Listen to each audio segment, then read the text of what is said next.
مار رہے ہیں 26 سال. میں ریاض جنہ کے اندر داخل ہوا تو مجھے دور سے انہوں نے دیکھا تو مجھے اشارہ کیا. جتنی دیر تک میں ان کے پاس پہنچا تو ان کو کوئی کال نہ دی تو انہوں نے مجھے نہ اس کے اوپر چڑھا دیا جہاں پر سیکورٹی والے چلتے ہیں, یعنی جالی کے پاس. تو مجھے کہنے لگا کہ 2 نفل پڑھ, میں اندر. اب وہ اس بندے کو ملنے چلے گئے اور ساتھ والے سیکورٹی والے کو کہہ کے گئے کہ میرا دوست ہے تو خیال رکھنا. اب میں نے وہ 2 نفل وہاں پہ, یہ جو میرا باغی تھا نا جی, یہ پورا کا پورا اتنا حصہ اس جالی کے ساتھ ہوا, اتنی ٹھنڈی جالی کہ اس کی ٹھنڈک نہ میری جہاں بھی محسوس ہوئی تھی اور پیروں میں بھی محسوس ہوئی, اتنی ٹھنڈی ہو جاتی. جب میں نے اللہ پر ایسے ہاتھ رکھا تو ایک خوشبو گزری, اس کے اگلے سیکنڈ میں دوسری فلیور کی خوشبو گزری. یعنی وہ جو 4 سے 5 منٹ تھے اس میں نے الحمد شریف نہیں پڑھی کیونکہ میں پڑھ نہیں سکتا. میں نے وہ خوشبو کے اندر کھو گیا, بار بار کا فلیور چینج ہوتا رہا. تو میں نے نا نیت توڑ دی کیونکہ کانسنٹریشن نہیں تھی. میں نے نیت توڑ دی, پھر تھوڑی دیر گھر آیا, پھر میں نے دوبارہ نیت باندھی. پھر وہ فلیور, یعنی ایک فلیور دوسری فلیور سے نا ملتا نہیں. تو میں نے وہ نیت توڑی رکھی. تو اتنی دیر میں لالا فضل غلام آ گیا, میرا بازو پکڑا. جب مجھے لے کے گیا تو میں نے پوچھا, میں نے کہا لالا ادھر تو ہمیں پتا ہے کہ حجر اسود کے لیے خوشبو بنتی ہے, بیت اللہ کے لیے خوشبو بنتی ہے, وہ جہاں پہ بنتی ہے وہ اسماعیل سلطی صاحب سے بناتے ہیں. میں تو ان کو بھی ہمیں پتا ہے, لیکن اندر خوشبو کیسے جاتی ہے. تو وہ مجھے پکڑ کے نا اس دروازے پہ لے کے آ, کہنے لگا اس دروازے پہ میں نے 26 سال کی ہے. آخری بندہ جو یہاں سے اس دروازے سے باہر آیا تھا وہ تھے حضرت نور الدین زنگی رحمۃ اللہ. اس کے بعد تو ہم کو کوئی نہیں جا سکتا, ملک کا بادشاہ بھی نہیں جا سکتا. میں نے کہا میرا سوال یہ نہیں ہے, میرا سوال یہ ہے کہ ہر سیکنڈ کے بعد جو ایک خوشبو کا فلیور آتا ہے وہ اندر کون ڈالتا ہے. کہنے لگا بھائی میں کیا یہ رہوں گا, آپ کو 26 سال ہو گئے مجھے اس دروازے کی گنتی کرتے ہوئے, کوئی اندر نہیں جا سکتا. یہ حضور کی اپنی خوشبو جو ہر سیکنڈ میں اس کا فلیور چینج ہو رہا ہے.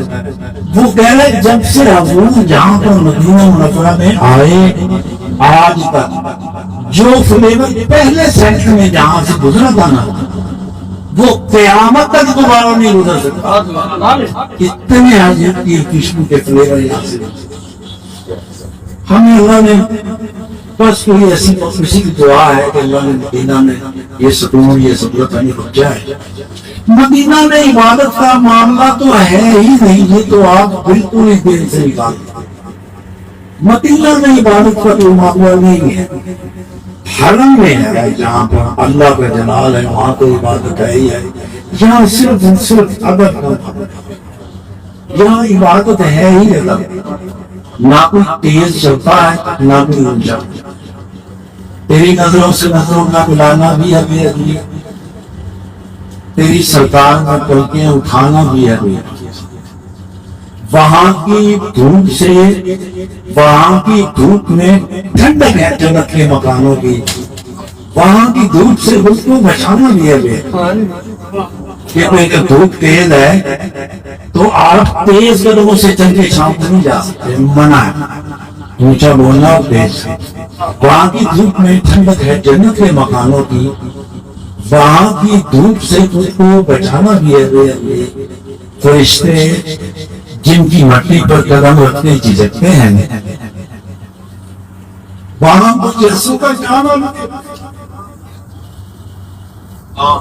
فرشتے جن کی مٹی پر قدم رکھنے جھجکتے ہیں وہاں مجھے یسوع کا جانا بھی ہے.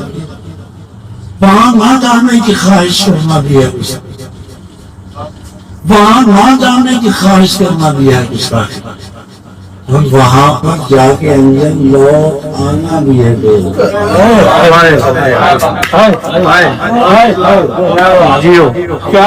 آپ جسمی جسمانی طور پہ تو آ سکتے، روحانی طور پہ تو آپ کی روح وہاں ہے۔ میں زندگی میں پہلی مرتبہ جب مدینہ منورہ گیا تھا 2004، میری والدہ اور میری وائف میرے ساتھ، جب ہم واپس آئے تو میری ماں نے مجھے کہا میرے بچے راہل کیا مسئلہ ہے تمہیں؟ میں نے مجھے سمجھ نہیں آ رہی، تھیٹر کرتا تھا، تھیٹر والے میرے دروازے توڑ مارے، انہوں نے کہا اب آپ آ گئے ہیں تو تھیٹر میں کیوں نہیں آ رہے؟ تھیٹر میں تو 6 مہینے پہلے پیمنٹ پیسے دے دیتے ہیں، ایک دن میں نہیں گیا، 2 دن میں نہیں گیا، 3 دن میں نہیں گیا، تو پھر میری ماں نے مجھے بلایا، ان کے کیا مسئلہ ہے؟ میں نے کہا ابا باہر دروازے سے باہر جانے کو دل نہیں کرتا تو آپ تھیٹر کی بات کے لگے، تو پھر میری اماں نے کہا کہ بیٹا واپس چلے آپ نا ہمارے وجہ سے نا ڈسٹرب رہے ہیں، ہماری طرف توجہ نہیں ہے، تمہارا کچھ گڑبڑ ہو گیا واپس۔ پھر میں واپس گیا، پھر میں وہاں 12 بن رہا، 12 دن کے بعد پھر میں کبھی واپس۔ جو انسان ایک دفعہ سرکار کے نالین باغ کی طرف چلا جائے وہ واپس کی